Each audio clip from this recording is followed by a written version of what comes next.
I think the most important thing that I've learned is that you have to run a company as if you're not there. That's ultimately where you have to get to. And understandably, as an early on entrepreneur, I mean, you start by doing every job. And then as you start making enough money, you start hiring key leadership team.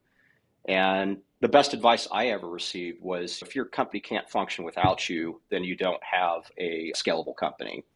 And that really resonates with me. That essentially told me I need to treat my company as if I was on a SEAL team and surround myself with people that fill in the gaps in terms of experience and knowledge and skill set, and then trust them to be able to do their job effectively. Welcome to the New Talent Playbook Podcast, your go-to resource for building exceptional teams and thriving businesses. Each episode delivers actionable insights on harnessing offshore talent, integrating innovative technology, cultivating a vibrant company culture, and attracting and retaining top performers. Subscribe now to never miss an episode. For more resources, visit the newtalentplaybookpodcast.com, where you can download this episode's free workbook designed to help you apply today's insight to your business. And now, here's your host, Rob Levin. Today, I'm joined by Alex Kunz, a seasoned executive with more than 20 years of experience leading companies through rapid growth and major challenges like 2 recessions and a global pandemic. He's the CEO of OP2 Labs, a company providing innovative collagen-based nutrition and a 5-time Inc. 5000 fastest growing business. Alex is also a managing partner at Terraform Holdings, where he focuses on investments, M&A, and business turnarounds. He's also principal at Nicholas K, a luxury fashion label. That's a pretty diverse set of companies there. Before his business career, Alex spent 10 years as a U.S. Navy SEAL. Alex, thank you for your service, an experience that shaped his leadership style and how he builds resilient organizations. Alex, welcome to the show, and let's dive right in. Thanks, Rob. Great to see you, man. Good to see you. Alex, as I mentioned, you spent a decade as a Navy SEAL. How did that experience shape the way that you think about leadership and building teams? It had a big impact, to be honest with you, because in the SEAL teams, unlike other conventional fighting forces, when you're out in the field, rank doesn't really matter as much as it would in another armed services branch, meaning that you have certain areas of responsibility, and the way the special operations community works is that if you can demonstrate that you are effective with those responsibilities, they increase your responsibility. And the reality is that in certain situations, in combat theaters and stuff like that, it's not always the officer that's making the decisions. Sometimes, let's say you're doing a hostage rescue or going into a building, it's usually the person that's in the building that is ultimately driving the decisions for the rest of the people to follow. So you get put in a lot of very high risk scenarios, and you're expected to take in a lot of information very quickly and make decisions resulting in ultimately the success of your operation. If I think about your particular background and what you do, you're in a number of different industries: energy, fashion, nutrition. That's a pretty big variety there. What have you found is universal about building a great team and leveraging some of that experience, that Navy SEAL experience as well? I think the most important thing that I've learned is that you have to run a company as if you're not there. That's ultimately where you have to get to. And understandably, as an early on entrepreneur, I mean, you start by doing every job. And then as you start making enough money, you start hiring key leadership team. And the best advice I ever received was if your company can't function without you, then you don't have a scalable company. And that really resonates with me. That essentially told me I need to treat my company as if I was on a SEAL team and surround myself with people that fill in the gaps in terms of experience and knowledge and skill set, and then trust them to be able to do their job effectively. And I've found that recently I've started getting involved with all these other ventures, namely because mostly what I'm focused on is I'm the visionary, I'm the strategy guy. And I feel like for the most part, we've implemented that strategy, and now we're just trying to build a repeatable process and fill in the rest of the gaps for the key leadership team. Yeah. If we dig a little deeper on that, let's look at the hiring process. What are some of the things you do in hiring or that you look for when you're hiring so that you're bringing on those team members that can function on their own, make decisions, and not only amend some of the skills that you don't have or build on some of the skills that you don't have, but can then go ahead and lead the team without too much of your involvement. Let's start with hiring. What do you start to look for there? I tend to think that companies go in generations. You may not have enough money to hire your A team initially when you start. So you're hiring people to fill in gaps, really to take workload off your plate so you can focus on steering the company. And ideally, over time, as you start moving forward, you're actually starting to hire people that effectively become your leadership team. That's really important for any business because when we talk about scalability, it's scalability of process, scalability of technology. And the thing that I will say about the hiring process is culture is king. You cannot sacrifice your culture values. And we've made that mistake early on because sometimes you feel artificial sense of urgency to be able to fill a spot. And then next thing you know, you look past your cultural values, your instincts telling you that's not the right person. You hire them in 2 weeks. You soon realize that you already knew what was inevitable and was going to happen. You're going to fire that person. So for us, culture's king. When we start our hiring process, there's a Q&A that individuals have to go through, and it's really determining alignment with our cultural values. So at that point, we haven't even looked at skill set yet or background. It's whether or not you fit the culture. And then if you fit the culture, then we start assessing skills and then personality assessment. And our personality assessments are different for different roles in the company. For instance, if we have a C-level individual, that personality assessment is going to assess different characteristics of the individual than somebody who maybe is doing pack and ship operations. Right. I heard two very compelling thoughts for everybody to focus in on here. One is you deliberately designed a process and questions around making sure there's a cultural fit, because you have found, as we all, well, not all of us, but I certainly have, that when you blow that cultural fit, it's a problem that just surfaces down the road. And the other thing is that you're using different assessments for different roles, particularly at different levels of the hierarchy, if you will, within the company. Two really powerful takeaways. Now, let's go past hiring a little bit. You have team members. You really want self-running teams. You have businesses in different industries.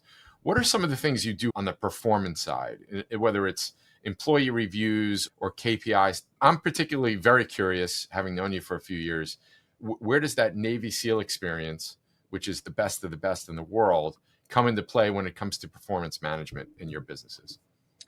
Yeah, one of the things I firmly believe in is you cannot hold somebody accountable for something if you are ultimately going to be the one making the decisions. It's just not fair. So my leadership team has direct oversight and accountability for their budget, period. And there may be certain extenuating circumstances in which I'll override that. But that's only as it pertains to my strategic vision. More times than not, I have to be able to trust my team. And I think secondarily to that, what I've learned is you have to let your team fail. You can't be afraid of failure. That's how they learn. That's how we learned. I can't tell you how many failures I've had in every business I've had. And if your perspective is that your people need to be flawless and perfect, that's just the wrong perspective.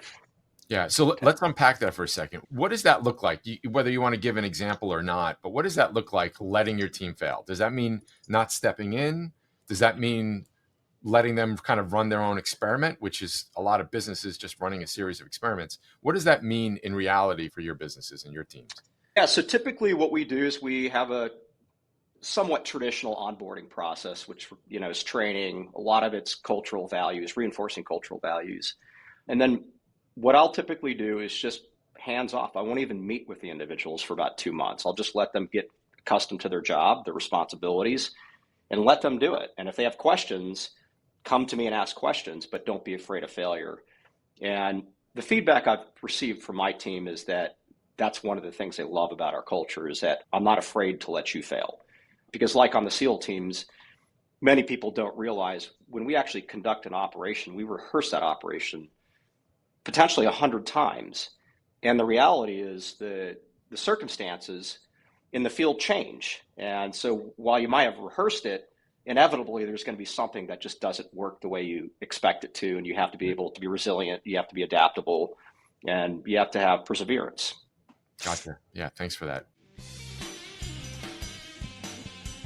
The reviews are in, and leaders are calling Rob Levin's new book a game changer. The New Talent Playbook, the ultimate guide to building your dream team, is now available. And it's your roadmap to winning the war for talent and scaling with total confidence. Don't just take our word for it. Get your copy today and see why it's a must-read for every SMB leader. Find it wherever you buy books or learn more at thenewtalentplaybook.com. Let's shift gears a little bit. You have offshore people. I know you have some people from Work Better Now. What have you learned about making remote hires, whether they're offshore, remote? You can elaborate on either one of those types of hires. What have you learned about making that work really well? I think it's important that those individuals feel like they're part of your team. That's paramount to that relationship. And obviously, I think it's important that I personally reach out to those team members to make them feel welcomed, because they're in a remote environment and you don't know the circumstances of living conditions and stuff like that. The other thing that we do is we make sure they're inclusive of team events.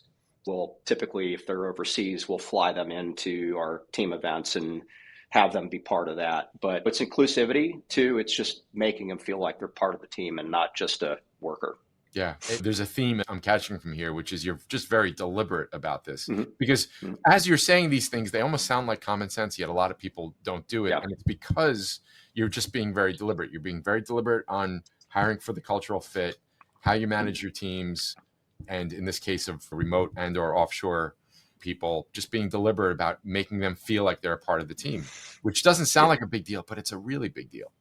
It is a big deal. And I think to some sense, you have to be willing to give them a subset of responsibilities and have them be accountable for something. You can't be afraid of that just because they may not be a full-time employee.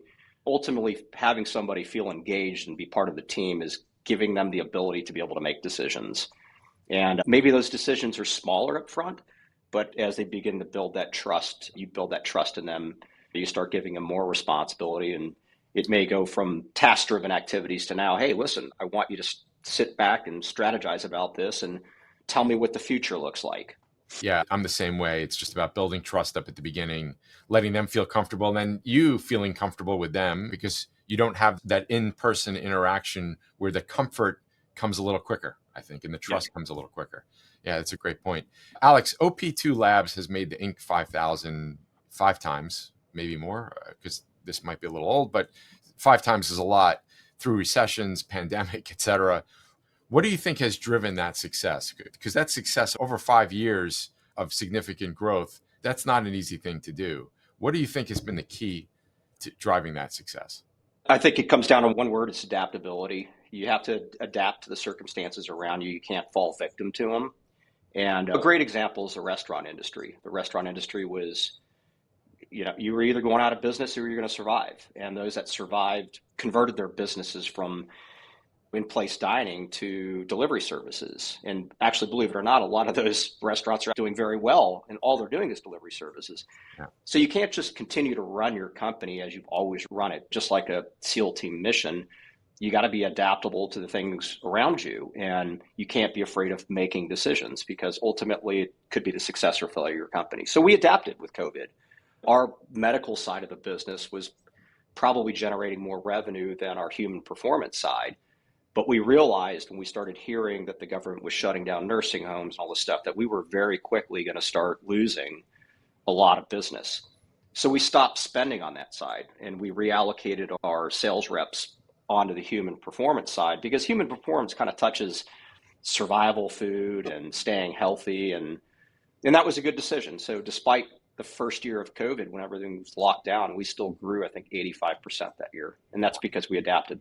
You obviously have that personality trait. To say that you're going to be open to adapting is an understatement. Are you hiring people that also have that adaptability quality, or are you also providing training for that? And is it a cultural thing to some degree? I know there's a lot there that I asked. That's a great question. I would kind of put it in the bucket of training/team building. So one of the things that we actually do with our team building events and our offsites for our employees is we pair everybody up. So we have somebody from operations, we have somebody from marketing, somebody from finance, somebody from product development, and we might create 3 or 4 teams. And one of the things we did last year is we were out in a ranch out in the middle of nowhere, and they had a scrapyard. So we just bought a bunch of paint and stuff and random hoses and random fittings and threw them in the scrap pit. And we assigned each team the responsibility of going to that scrap yard and picking out whatever they want to use and build a product. They had an hour and a half to build a product amongst their team. And then after they built the product, they had an hour to develop a business plan, which included forecast financials, figuring out cost of goods, take pictures of their product, build a pitch deck, and then they present it in front of a panel of judges. So we do that because in many more times than not, many of our employees are so focused on a specific set of responsibilities, they don't really understand what the rest of the company is doing and how it functions. So we find it invaluable for our employees to understand every aspect of our business, everything from how do you figure out what you're going to charge for that product going to market? How much do your materials cost? What's your cost of goods? What's your profit margins? Based on your profit margins, do you have enough money to go to market or do you have to raise capital? And so we go through a lot of scenarios like that amongst the team. And then on top of that, AI is a big thing these days. So we've deployed a lot of artificial intelligence in our business. And every team meeting we have, everybody who's come up with a new use case for AI gets to present that in front of all the other employees and saying, this is how I use AI. This is how it's helping me be more productive. It's constant reinforcement of, I would say it's innovation. Part of the adaptability aspect is you have to innovate for the future. You don't innovate for the past. And so you're either a leading company or you're a following company. And that's the reality. So if you can't just talk about AI and say, I'm going to go buy a tool, AI has to be part of your culture. And the way you do that is doing things like exercises or use cases where you'll run through scenarios and how you use it and where to use it. You just shared so much there. I love the team building exercise. It sounds like you're getting a couple things there. Number one, you're getting that team building part, but you're also exposing in this process, exposing team members to other parts of the company. So you're kind of getting a 2-for-1 there. And then on the AI side, this whole sounded like an AI show and tell, which you're just instantly going beyond just talking about it. And by enabling some of your team members who are embracing it maybe a little earlier than others to show it off. And then the other team members are thinking, oh, all right, that gives me an idea on how I might be able to use it. Really powerful stuff, Alex. We have what we call a technology innovation committee, and that's a committee of managers where we're looking at different types of technology for process automation, manufacturing automation, augmented reality, VR, AI. And we'll pick an initiative every year. So for 2026, the thing that we're going to be focused on is AR, VR, and AI. Because when you look at it, I have different facilities in different locations, and more times than not, if I have a problem in one facility, I have to physically move my team over there to provide assistance. And I kept asking myself the question, what if we could have AR or VR where the people over there having a problem can physically demonstrate that problem to somebody who may be sitting in a building in a different state or a different country. Right. So I think it's important to not just talk about technology, but really immerse yourself into it, even if it means pilot projects, right? Even if it's only a couple people testing technology. Because once you find there is value, then you start thinking about a larger deployment of the technology for other use cases. Gotcha. Excellent. Alex, what have you learned, and you may have even started to touch upon this at the beginning of the show, what have you learned or what have you applied from your SEAL experience in terms of recognizing talent that's got leadership potential and then nurturing that talent? Great question. This is the first year we actually started our employee recognition program, well, on a larger scale.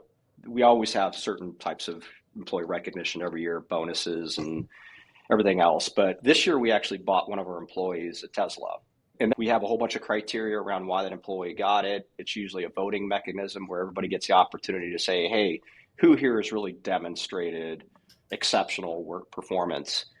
And then the thing that we're looking at in the future is modeling the DoD to some extent. The story I always tell everybody is when I walked into my first corporate job, I sat in my first meeting and I looked across the table. I didn't know who anybody was. I didn't know what their skill set was. I didn't know how long they'd been there. I knew nothing about them. And to some extent, even after I finished that meeting, I still knew nothing about them.